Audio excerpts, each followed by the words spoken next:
Sure, abuti or nothing.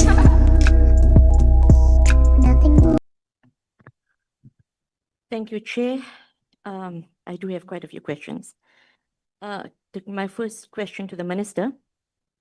Why did a CEO pass probation despite the committee chairs of the then SAT board being of the view that she was neither suitable nor capable to continue in her role due to her poor performance? And why were you, Minister, so keen to appoint a CFO who had presided over years of qualified audit to lead this entity? Minister, was Ms. Guliwe the highest ranked candidate in the interview process prior to her appointment as permanent CEO? If not, why did you select her over the higher ranked candidate? Minister, when were you first made aware of allegations against the CEO of SA Tourism, including but not limited to the violation of the PFMA during the Dubai Expo transaction? Did you actually take any real action? If you did, please provide, provide us information of that. And then, Minister, when were you first made aware of allegations of bullying leveled, by the CEO of SAT? My next question, upon receipt of the Ngobane forensic report commissioned by the Board of SA Tourism, did you, Minister, take any action against the CEO or support the board in taking any action? And Minister, when you received the SIU investigation report, did you not think it's important to make it available to the Tourism Portfolio Committee? And why? I mean, why did you not make it? Why did you not take us in your confidence? My next question, Minister, have you ever attempted to block the board's attempts to discipline the CEO? Why do you appear to have repeatedly ignored serious and credible accusations against the CEO while harshly, pursuing members of the SAT board? On the face of it, Minister, it seems that you are intent on protecting the CEO from any attempts by the board to act against her. So I need some clarity. I want to understand, your thinking. Minister, my next questions I'm going to ask you are related to the dissolved SAT board and its predecessors. Now, less than a year ago, you stood before the public and expressed full confidence in this board, whom you personally selected for their competence and experience. What specific failures of this board, which were not apparent to you then, justify their complete dissolution now? And then, Minister, given your apparent interest in due process, which we all agree with, but why have you twice now dissolved the SAT board via media statements rather than by notice in the Gazette as required by the Tourism Act first? You dissolved the board first, then only gazetted after appointing the interim SAT board members. And then, Minister, on the same note of process, why did you choose not to appoint a deputy chairperson of the board in September last year, which in fact is in violation of the provisions of the Tourism Act? It appears again, Minister, that you are extremely keen to enforce regulations when it comes to the board. But when it concerns you or Ms. Guliwe, however, you seem to have no desire to meet the requirements of the Tourism Act or to enforce any consequence for possible violations of the PFMA.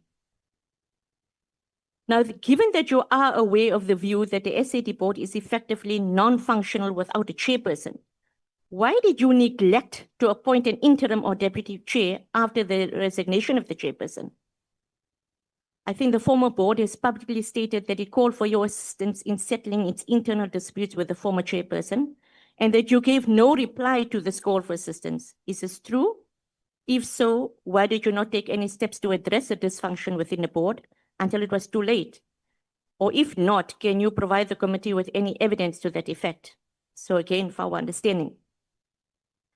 And then, Minister, do you think it's correct that the board should cease to have any powers to fulfill its, judiciary duties when it is without a chair? Is that why you neglected to appoint an interim chair despite the board asking you to do so? And the Minister, what was the reason for the chair's resignation? Unfortunately, he's not here today. But did this actually inform your unwillingness to appoint an interim chair?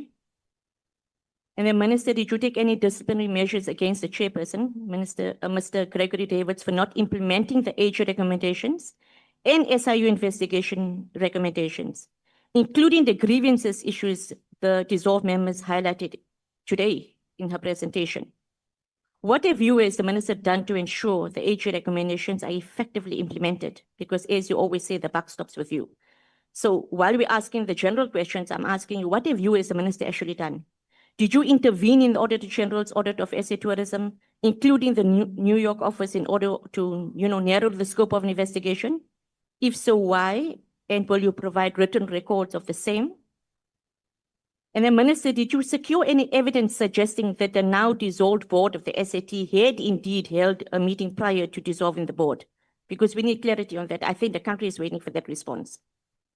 Now, Minister, given that Section 20 of the Tourism Act allows the board to take resolutions without meeting, on which basis did the legal advice you received recommend you to dissolve the board? And will you table the advice you received so that we can see your legal advice and we can understand it better? And then, Minister, did you investigate the Canele board as per their suggestion? If not, can you please advise us why not? The next questions I'm asking you now regarding the current status of SA tourism and ongoing issues. What is the status of the company secretary, given that she was suspended by the now suspended CEO, as per the statements in the media? Was this done according to procedure? Is the CEO allowed to fire the secretary? If not, why did you not intervene at the time, and why are you not addressing this matter? And then, Minister, will you publicly release the Nkubane forensic report detailing the allegations against Ms. Guliwe, and which informed the former board's decision to suspend Ms. Guliwe, even if it's a precautionary suspension? What are the terms of reference for the independent investigation into the CEO? Does it include a mandate to investigate the conduct of the now dissolved board in this matter to get a full, unbiased picture? And then again, I'm now looking at the interim board that you've put into place. What are the prior positions held by Brian Mushela, now a member of the SAT board? Is it the same Brian Mushela involved in the Cash Paymaster Services Consortium, which was liquidated to recover over 300 million rand owed to SASSA? If so, why does the minister think he's an appropriate person to steady the ship at SA Tourism? If not, please advise. Minister, you say the TBS CSA are happy and not aggrieved by your decision. However, I have a media statement stating otherwise. I can read it out to you or send it to you, Minister. You can advise. Through you, Chair, I'll even send it to you on our group. Now my questions to the dissolved board. My first question, when was the board made aware of the allegations leveled at Ms. Guliwe, and what was your response? My second question, when did the board first inform Ms. Guliwe and the minister of its intention to suspend the CEO, Ms. Guliwe? My third question, when did the board formally resolve to suspend the CEO, and by which mechanism? What mechanism did you use? And what was the reasoning for its suspension of Ms. Guliwe? You touched on it, but I want, actually, if you could provide us with much more substance, I'll appreciate it. And then if this decision was formally made by a round robin, was this a formally established procedure of the board as provided in Section 20 of the Tourism Act? And then my fifth question, by which mechanism did the board establish this procedure? I want to understand it from your point of view. Did the board take any legal advice in pursuing its decision to suspend Ms. Guliwe on the 1st of August, with special reference to the legality of making this decision by round robin? And then my next question, why did the board decide to call for a no confidence vote in the chairperson? You touched on this, quite a few of you in your presentations, but can you make available your recommendations on this to the minister in writing, please, if you do have it right now? And then given the serious claim of an intimidating work environment, the company secretary's grievances, what independent investigations were launched to verify these claims before the decision to suspend was taken? And can you provide this committee with the findings, please? And then, are you aware if Ms. Guliwe was ranked #1 on the candidate list for the CEO position? If yes, please provide the names according to the top ranking. I've asked this question to the minister, but I'm asking it to the dissolved SAT board as well for clarity and for transparency. And then my last question, did the board act to appoint a permanent CFO after the position became vacant in 2024? I think Minister, someone making your minister, Mr. Opa Pilani actually mentioned that you did not get a suitable candidate, if I'm, but anyway, this was part of my questions. And what are you doing going forward? Because it has been a long time now. So please advise. Thank you, Chair. I hope I did it within 20 minutes. Thank you, Honorable Ishmael. And, we go by trial and error. I think it's extremely unfair towards the minister. We said we are going to do inquisitorial. And you were speaking so fast, I don't even think she captured most of your questions. Okay, I can. So I think the process going forward is that you ask a question and we allow the minister an opportunity to answer. I think that would be fair. Otherwise, all your questions you've asked there, even if I'm taking it for myself, I would not have been able to capture all of those questions that you were just, unfortunately, you didn't. You were rambling them off. Let me put it that way. So it went so fast, and some of your questions may have, Minister may not have captured them. So I think we'll see Minister will answer those that she captured. And then I think those that she didn't capture, then you raise them again one by one. And I then think going forward that a member will raise the question. Minister will get the opportunity then to answer. I think that would be going forward to the next honorable member, so that we allow Minister to be able to interact with all of the questions that you are posing, as well as the board. I think that would be fair to everyone.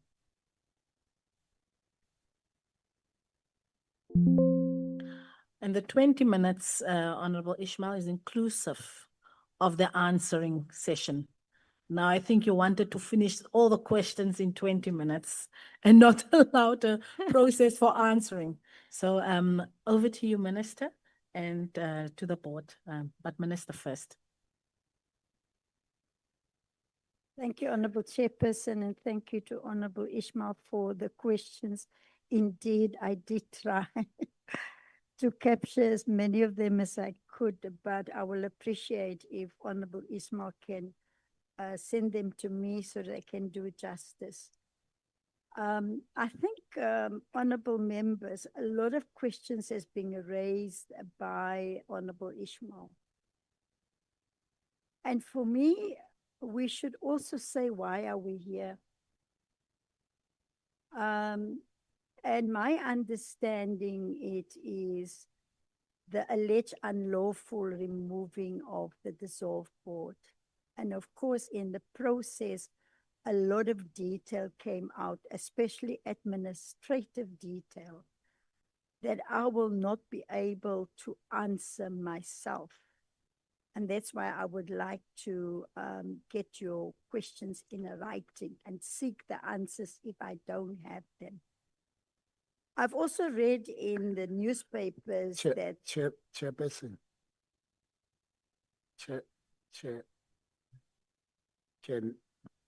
Yes, Honorable Maecho. Yes, Chair. I'm quite worried and concerned with regard to the response of the Minister on Honorable Ishmael, including the advice or the guidance that you have just guided the House in as far as Honorable Ishmael posing the question to the Minister.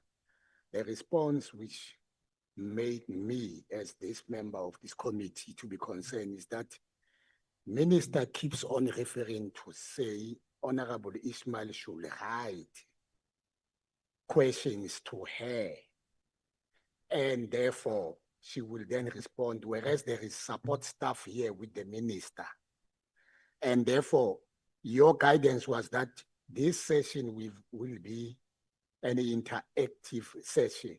So there is an ample time here. I don't think that we will agree on submitting questions to the Minister. We want to deal with these issues as per the agenda here in this portfolio committee, not to submit written questions to the Minister. We are here, the Minister is here, the support staff is here, and therefore that's my concern in terms of what the response coming from the Minister is all about. Thank you. Honorable Maecho, I think you have, I listened carefully to what Minister has said. She's not saying that she will not answer any of the questions and that Honorable Ishmael needs to write them to her and then she'll answer.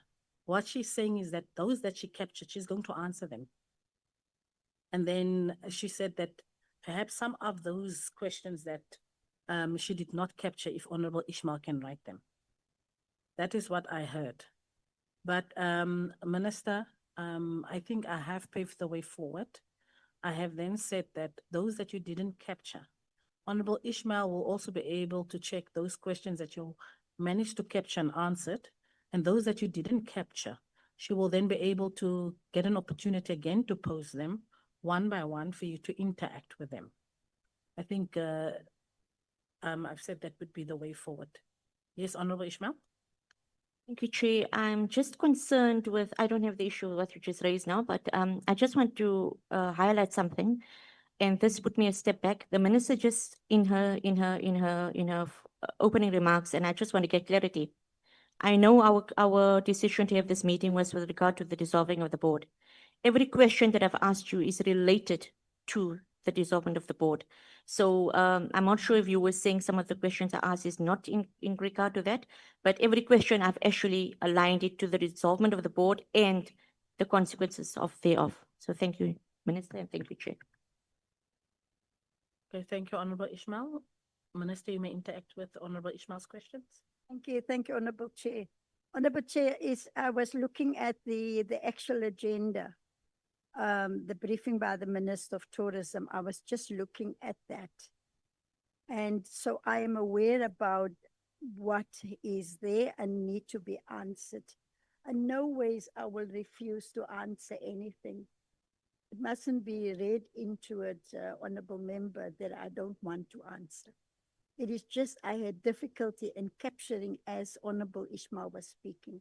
And therefore, because I could see that she's reading from somewhere, can she assist me with the ones I wasn't able to capture? So that was my first point. And then in terms of the agenda item 10, from 10:15 to 11. Now let me get into the ones that I have to follow what the chairperson is advising. The third question, the first one I was busy writing, why did? The second one I was writing highest ranking. And then the third one, why did I settle or select the CEO? Allegations of bullying, the Nkubani report to the PC. Did I protect the CEO? The issue about gazetting of the board, interference without, I didn't capture it, reason for chairperson, New York office, I didn't capture it. Legal advice, I captured halfly. Status of company secretary, release of Nkubani report. I went up to 13, 14 questions. Now let me go back, chairperson, in terms of your ruling. If I may ask Honorable Ishmael to repeat the first question, so that I captured it fully. Thank you, Minister. I have actually WhatsApped you all my questions right now as we speak, but nevertheless, I'll ask you the question for procedure. Minister, why did the CEO pass probation despite the committee chairs of the then SAD board being of the view that she was neither suitable nor capable to continue in her role due to poor performance? Why were you, Minister, so keen to appoint a CFO who had presided over years of qualified audits to lead the entity?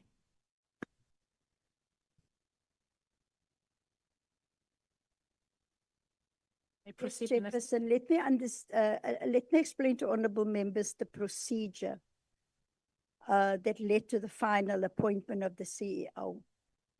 The procedure is that SAT appoint an independent panel to do the interview process, the shortlisting process, the psychometric test, and all of that. Then the board will then make a recommendation to the minister after they have followed that process. My role then is to take that recommendation to cabinet for approval. And so the process did go to cabinet, and she was finally approved by cabinet. So that is the procedure. I have heard some of the allegations in the media that she was not number one and somebody else was number one. And based on that, Honorable Chairperson, I saw some information about the process that I can share with the honorable members, knowing that that might come up. So I can share with the honorable members the report that I have received, the close-up report of the CEO position that I've requested from them now on the 17th of November. And here is the procedure that the panel followed that came to a decision to recommend her. I will submit this to honorable members. So that is my question on the issue of probation came afterwards. The probation, I suppose, was part of her a contract with SAT. And the probation in terms of law, if you put somebody on probation, you must monitor that person on a monthly basis and then have reports. And if you get to the end of probation, you must then say you are weak here, you are weak there. I wasn't part of that process of checking her probation period. Thank you, Honorable Chair. Next one. When were you, Minister, first made aware of allegations against the CEO of SA Tourism, including but not limited to the violation of the PFMA during the Dubai Expo transaction? And did you take any real action, if any?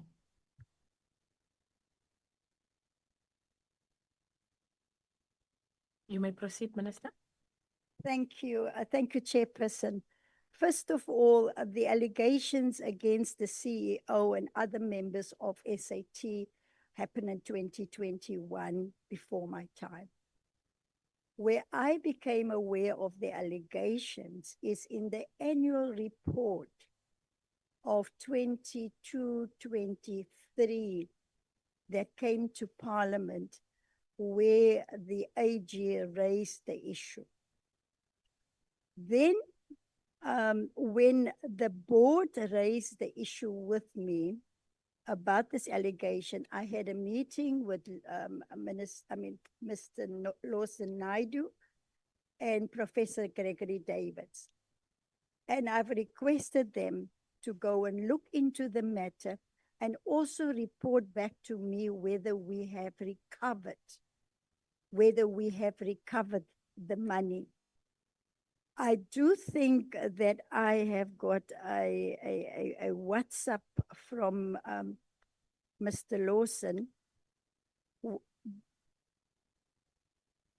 I think what the board then did, the board then, or I don't know which board now, but they had then instituted or appointed the Nkobani report. Thank you. Let me just get, is it okay, Chairperson, if I get it quickly? Yes, Minister.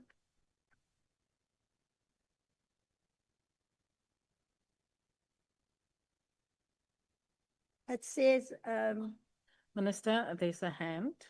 should I do it later? Honorable Longo. Thank you very much, Chair. Chair, can I please propose that we break for lunch and Minister try finding all her documents with her so that when we come back, the interrogation begins. Thank you, Chair. That's my proposal, that we break for lunch and come back after that. Thanks. Thank you, Honorable Longo, but the lunch is not ready yet. So we will proceed, Minister, until I do get the go-ahead from the kitchen side, and then we'll break. Okay, I will not, sorry, Honorable Tlonga. I will then take your advice and look for that at lunchtime. I do recall a meeting that I held with Mr. Naidu and Professor Davids, and I said to them, go and investigate and come back to me whether we have recovered the money. That was my instruction to them, or whether there were processes to recover the money. Because even the AG report said that the money, we must try and recover the money. And I will not quote it now, but what I recall was that there was a WhatsApp from Mr. Naidu that the money was recovered. And I didn't take it further than that. So on that allegations of the Dubai, and I think it's the Dome, even the AG, when the AG briefed the portfolio committee on our 22-23 annual report and financial, the AG raised it. So it is not, it wasn't hidden away anywhere. It was there in the annual report that was also sent to Parliament. So my suggestion on this one is that in terms of action against the CEO, in terms of the act, people must get upset when I refer to the act, because that is what I have to deal with. You know, in terms of the act, as I said, the board is a creature of statute and how the board must exercise their powers, which the board did to exercise their powers. They did their investigation. They then in June approached me for concurrence. I asked them that please provide me with all the information so that I use the same information to decide my concurrence or not. The board provided me with the information in drips and drabs, not that I get back in drips and drabs, until the meeting, my quarterly meeting I have with the board took place on the 4th of July. And in the meeting of the 4th of July, the board provided me with the last input of that information with a letter from CTH. Like I explained in my statement, at the time, I also didn't have a legal advisor. I then turned to Minister Buthelezi. I said, Minister, this is a labor issue. The board asked for my concurrence or not concurrence. Can you assist me with a legal team from your department?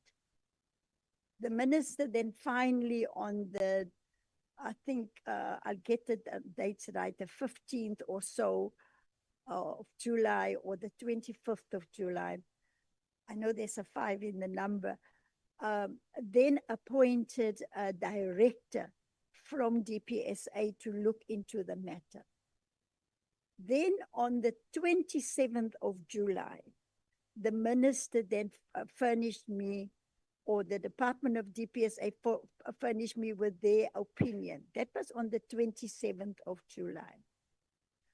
Before I could go back to the board on the 27th of July after I received that, I had also explained to some of the board members that one, in terms of replacing or filling the vacancies on the board, that I was in the process of interviewing and looking at 4 people.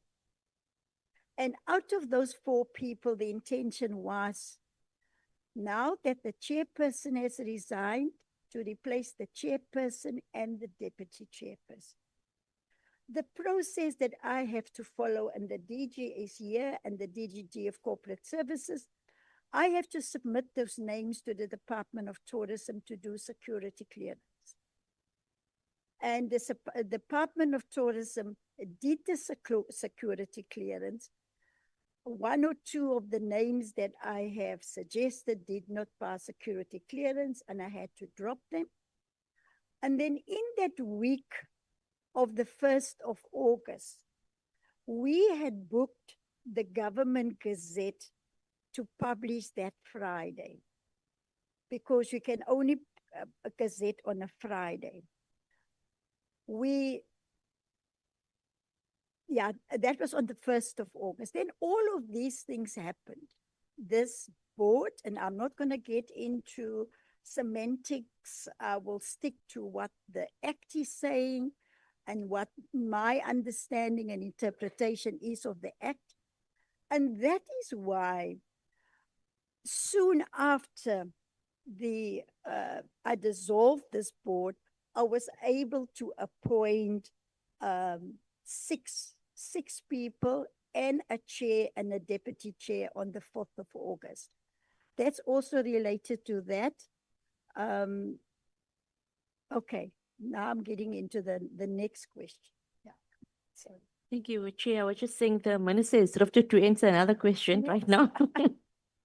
Okay, Minister, upon receipt of the Nkobane forensic report commissioned by the Board of SA Tourism, did you, Minister, as the Minister, take any action against the CEO or support the board in taking action? And Minister, it's all in one question. When you received the SIU investigation report, did you not think it's important to make it available to the Tourism Portfolio Committee? And why, knowing full well that, especially me, have been asking 1,000 questions with regard to internal audits and, all the irregularities and wasteful expenditure, etc. We'll proceed, Minister. Thank you, Honorable Chair. With regard to the SIU report, when we received the report in April, the report had to be processed. And that is why I referred it to the board to do the processing. Then in my meeting of the 4th of July with the board, when I raised the issue of the SIU report, some board members claimed that they've never received the report. The then chairperson was then still the chairperson, Professor Davis. He went into his laptop and he confirmed the date that he sent this report to all the board members. In the board meeting with them, some people claim they've not received it. So I was already concerned it's July and you have not actioned the report. And the first response was we did not receive it. I then say I want to put it on a record that every board member must respond to me in a writing, did they receive the report or not? And there are some of the responses. Some of them said we didn't open up our emails, but yes, we did receive the report.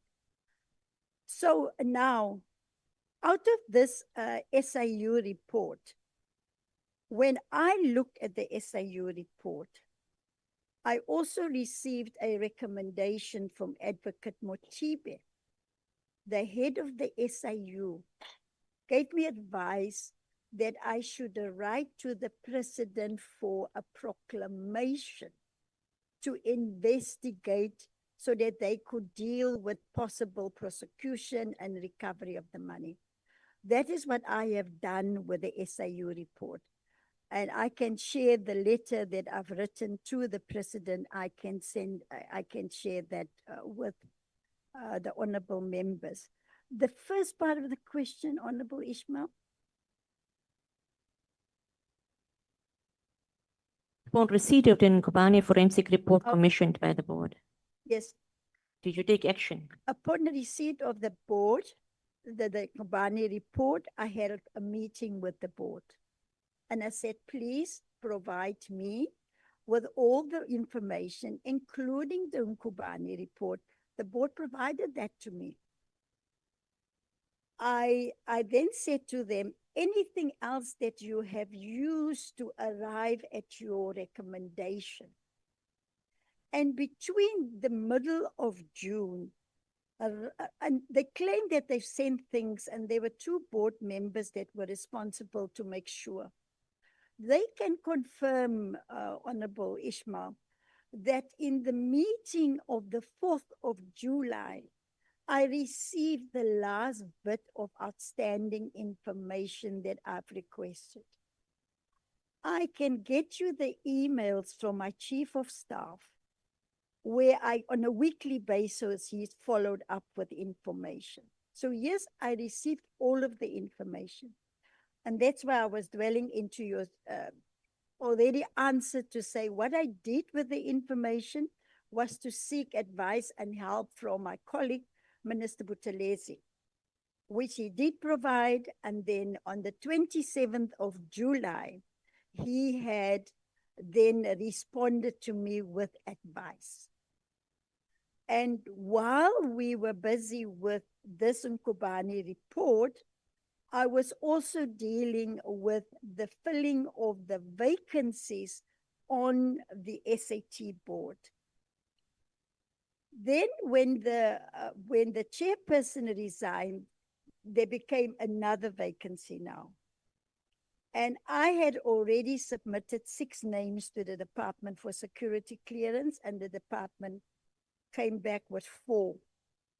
Then that Friday, I think it must have been the 4th, I then gazetted, dissolved this board and gazetted the interim board because the process was already in place. That is part of your second question, Honorable Ishmael. I'm very tempted, Chair, to bring in the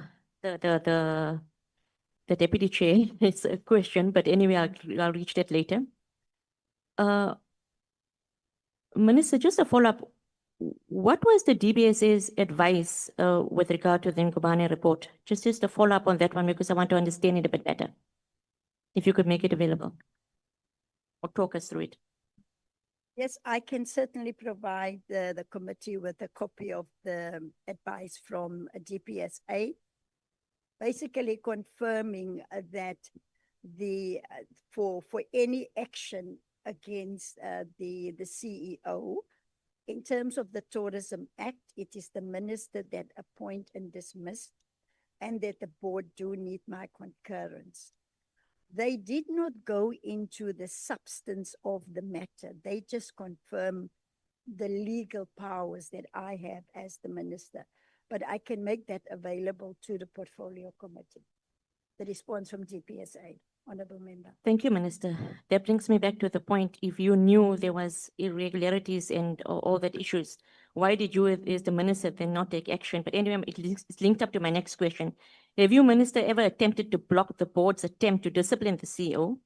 Because why do you appear to have repeatedly ignored serious and credible accusations against the CEO, while basically harshly, pursuing the members of the SAT board?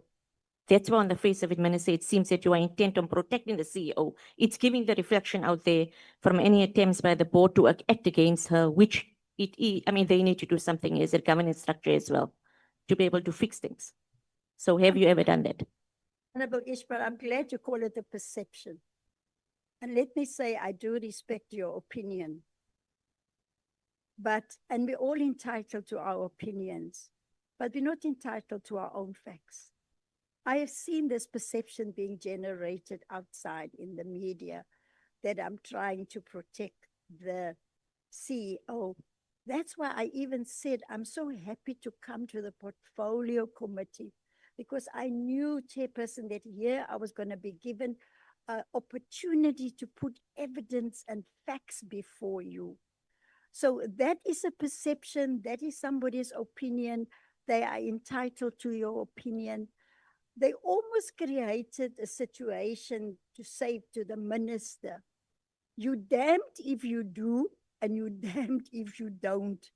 That is what has happened out there. And so I am happy today to share the facts at my disposal that I have with the committee.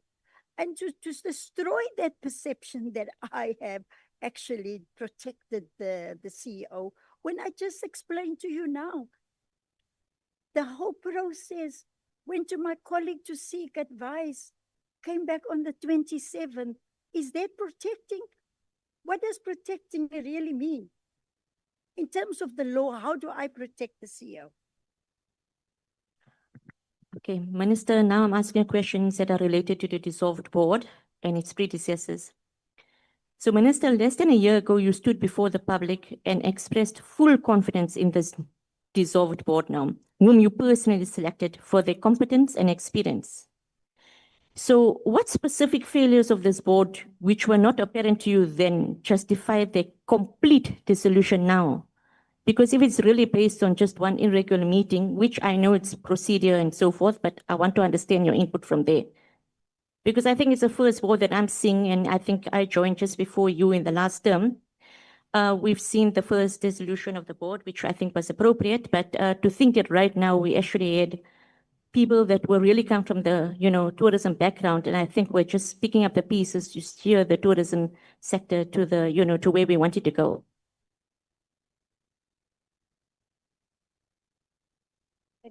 Thank you. I proceed. In terms of the Tourism Act, the board, in the exercise of its power, the board must always be guided by the principle of legality, which is part of the rule of law as set out in Section 1C of our Constitution of the Republic of South Africa, and also one of the founding provisions of the Constitution. And if you ask me the question as to why I've dissolved the board, in the exercise of the powers, that the board must always be guided by legality as part of the rule of law in the Constitution. And if, like I see that the board have said in the newspapers that the board members plan to challenge my decision, then maybe, Honourable Member, the court will bring finality to the board's interpretation of the Tourism Act. That will be tested vis-a-vis the legal advice that I have received. That's really how I want to answer that one, Honourable Ishmael. Thank you, Minister. Now it's just leading up to my next question. Now, given your apparent interest in due process, which I think we all agree with, why have you twice dissolved the SAD board via a media statement first, rather than by notice in the Gazette as required by the Tourism Act? Because you dissolved the first board, then only gazetted after appointing the interim SAD members. So really, on that same note of process, why did you choose not to appoint a deputy chairperson of the board in September last year in violation of the provisions of the Tourism Act? It appears, Minister, that you are extremely keen to enforce regulation when it comes to the board. But when it concerns you or Ms. Gulewe, however, you seem to have no desire to meet the requirements of the Tourism Act or to enforce any consequences for possible violations of the PFMA. I'm bringing this all together because it's coming back to the requirements of the Tourism Act. So there are loopholes that I'm seeing here, Minister, and that's what I want you to respond to. Honourable Ishmael, that will be the last question that Minister will be interacting with. Then we are going to break for lunch. Yes, Honourable Chairperson, let me deal with the announcement versus gazetting. I made the announcement and it was gazetted on the Friday. It takes effect when it is gazetted. And in both processes, both the debacle of the Tottenham Hotspur's board, I dissolve and then I, at the same time, gazette. And it takes effect once it is gazetted. There's nothing wrong with this, especially with the Tottenham one where there was a lot of public interest. I'm accountable to the public. I'm accountable to Parliament. Then on the issue of Ms. Gulewe, I think, honourable members, I know there's still a lot of questions going to come about her and around her and whatever. I can answer the questions in terms of my oversight role over SAT. But things that she did in her personal capacity, I hope you don't expect me to answer for her. Maybe if you one day want to call her, it is entirely up to you. Let me answer in terms of the deputy chair, why I've not appointed a deputy chair. When I had released the previous chair and deputy chair of their positions, they opt to resign. I didn't fire them. I didn't dismiss them. I just removed them from their positions. And again, members of parliament, the question and the reasons why that led us to that has not been answered. It is being denied. And it's being denied because the honorable members or the two people have decided to go to court. And that is their legal right. And I respect their legal right. But in terms of the amounts that I've mentioned, I received those from what the CFO has paid out or was in the process of paying out. I can't make up a thumbs up figure of 900,000. And then today people claim that they've never claimed and they received nothing. I can bring the invoices that I received from the CFO of SAT regarding the expenditure. I did call a board meeting and I raised the issue of the expenditure with the board, led by the two previous people.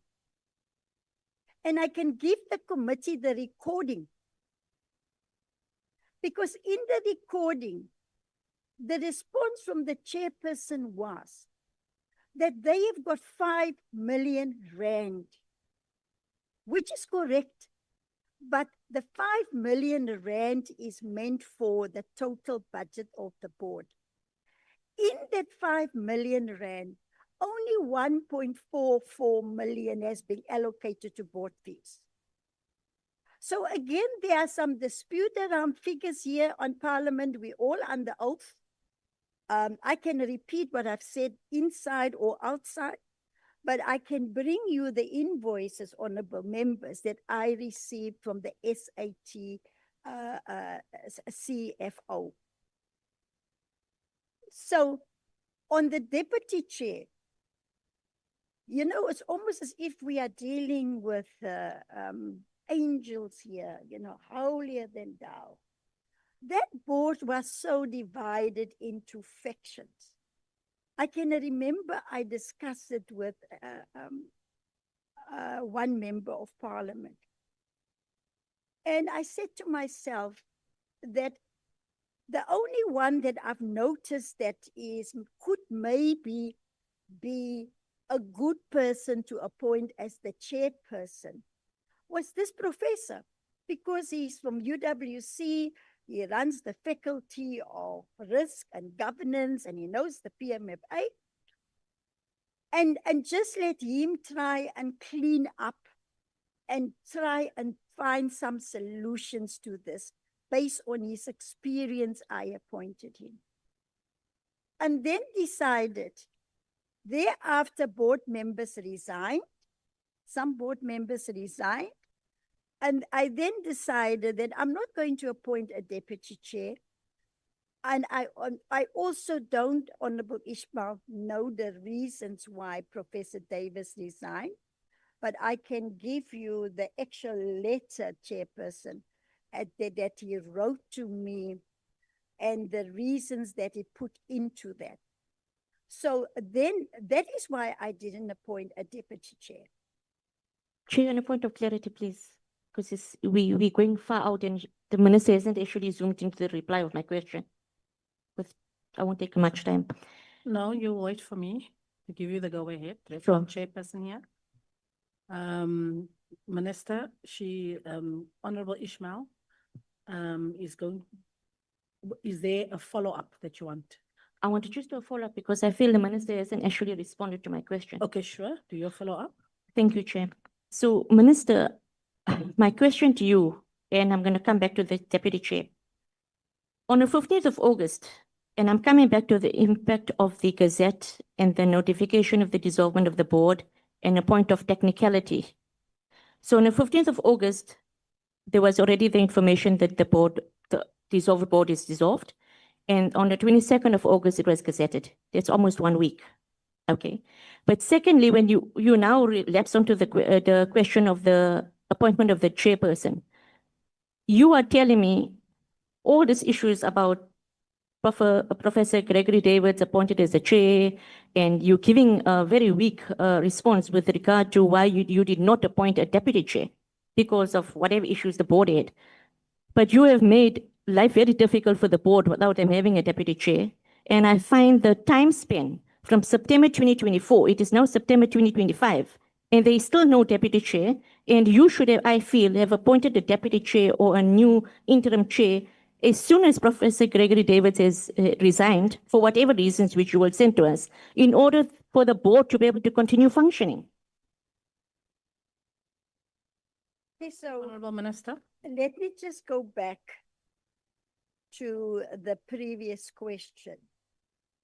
On the 18th of March, 2023, I was asked a question in Parliament by Mr. De Freitas about what are the dates which the board meetings at African Tourism were held, the budget allocation for each of the board meetings, the details of each expenditure of each board meeting for held in the past 3 financial years, starting from the 1st of January 2023. And there it is on the record in Parliament what I gave as an answer. Then there was another question asked by Mr. J. van der Berg from the Northern Cape Freedom Front Plus. Again, a lot of questions around the total cost of each meeting for the 23-24 financial years. And I have given the honorable member the answer in writing. Here it is, the breakdown. So the allegations. Sorry, Honorable Minister. Yes. I think you need to just zoom in closely because Yeah. you have the answers on your phone. We don't have them. And if you could No, just I will provide it. you could provide Honorable Yes. Ishmael with an I answer. will certainly provide with this, because I just wanted to also illustrate one point, that there are always two sides to a story. And I am here today to give you my version of the story. And I think to just believe one side of the story, yes, I don't mind, you can accuse me of everything. But this is the opportunity that I'm using today to state my side of the story. Chair, just on a point of clarity here, because I'm losing the minister somewhere. I'm asking you the question. Honorable Ishmael, Sorry, Chair. I know I'm you are very- very excited. You say chair, chair, chair, and then you proceed without the chair giving you a go ahead. I know we want to get to the bottom of everything, but as we've stated, we will give everyone an opportunity to pose the questions and for the minister to clarify us. Otherwise, we are not going to get to the bottom of things. So we don't want a dialogue where you just jump in and pose and ask the minister. Let's do it orderly. You are watched by millions of South Africans who were also looking for answers. So let us give the minister the opportunity to answer. Minister, if you can zoom straight to what Honorable Ishmael. Sure, I would do honestly. Because it's a long question. Okay, Honorable Ishmael, try and section off your question for Minister. Thank you, Honorable Chair. Minister, I'm asking you, you're going through the meetings and responses to written questions. I myself asked you questions on the amount of meetings, etc. I'm asking you the question. I want a direct response to say from September 2024 It is now September 2025. There is no deputy chair appointed. 1 year. Surely in 1 year, you could have appointed a deputy chair. Never mind all the other stories around it, because it's essential for the board to work. I think you are wrong, Honorable Ishmael. I have appointed a deputy chair, like you said yourself, on the 22nd of August this year. I've appointed a chair and a deputy chair. Yes, there was a vacancy on the previous, let me say, the dissolved board of a deputy chair. After the two people here today resigned, and I appointed only a chair. I admit I only appointed a chair. You're asking me, why did I not appoint a deputy chair? Taking so long, sorry, Chair. No, but I did. Well, Ishmael, you see, I've said I don't No. want dialogue, ne? I did respond to Honorable Chairperson. Sorry, said, Honorable Minister, I Yes. just want to come in. I want my meeting to be orderly, yes, and I was trying to avoid dialogue. yeah. In how I have laid out the meeting needs to proceed. So I can see Honorable Ishmael is very excited to get to the bottom of things. We all want to get to the bottom of things, Honorable Ishmael. And then, Minister, I think you just need to answer the questions directly that Honorable Ishmael is posing. The question that she posed was, why was no deputy chairperson appointed? So when the chairperson resigned, in the absence of the chair, there was supposed to be a deputy chair. And so there were no deputy chair to take over the responsibilities of the chair. I think that is as direct as I can get. So the deputy chair, when the board had their last quarterly meeting on the 31st of July, that meeting was chaired by Professor Davids. Yes? The 1st of August, a few hours later, this is the 1st of August date that's in semantics, whether it's legal or not. The 1st of August, the board did a round robin and they appointed a representative of the board on the 1st of August. Now, I must take you through those steps. Now, when they did that, this is the issue in question, and I will keep on coming back to it. Because then on the 22nd of August, I appointed a chair and a deputy chair after I have dissolved this board. The previous time, Chairperson, I thought you was talking about the previous deputy chair. So it's not just me who's not listening, Chairperson. I'm trying my best. And I will answer the text that I've got at my disposal. Chair. No, I don't want to.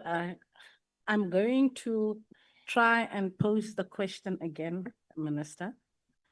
We are talking about the period of the dissolved board. There was no deputy chair. When you appointed Professor Davids as the chairperson, there was no deputy chair appointed with Professor Davids. So we are talking about that period and not the period when you dissolved the board that Professor Davids led. So I think that is the question that Honorable Ishmael is asking. Thank you, Minister. Thank you, Honorable Chairperson. I thought I did answer it earlier on. I said the reason why I only appointed one chairperson was there were already factions in the board. And the only one, because of his governance and the risk experience from UWC, I thought that let me just appoint him to deal with the governance and risk issues. So you are correct. I only appointed a chairperson. I did not appoint a deputy chairperson. up till now, the 22nd of August after the dissolved board. So you're right. You're right. I did not. And my reason is that there were factions in the board. And I was trying to sort out the factions in the board. Chair, That's why I didn't appoint a deputy chair. If you don't accept my explanation, you can say so, honorable member. But that's the reason. Chair, may I just do a follow-up on that one last point, because it is critical. I think also time is going, Just- Honorable Ishmael. We've spent more than an hour on you as one member. And other members, you can see now they are complaining. But this is a Because they've- critical matter because this has led to the dissolvement of the board. I think then we will do so after lunch. Thank you, Chair.